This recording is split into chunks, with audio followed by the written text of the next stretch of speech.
Okey, bos. Baik-baik jalan. Sama-sama. Jaga mak ayah. InsyaAllah. Alhamdulillah, sopa. Kobra 19,000 ni kilang Bos Ijan. Okey, macam Bos Ijan cakap, Bos Ijan ada kilang sendiri untuk production barang, kualiti, dan Bos Ijan ada juga kilang pajak. Kenapa kilang Bos Ijan akan harganya yang tinggi-tinggi belaka? Sebab geng, production bila kilang sendiri kita tahu dan kita nak spek macam mana pun kita boleh buat sendiri.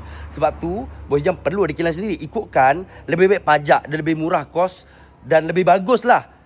Tapi bukan kilang pajak ni pengalaman Bos Ijan boleh buat apa yang kita nak. Sebab tokennya lain kan. Kita just customer kan. Request yang bukan-bukan tak boleh lah.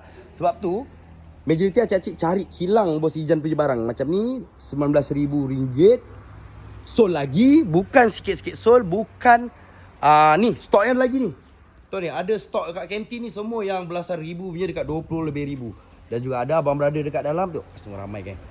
Sana pun sold ni Johor.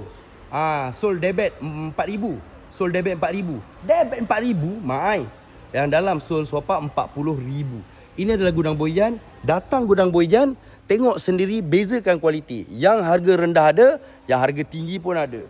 Sold. Tu debit.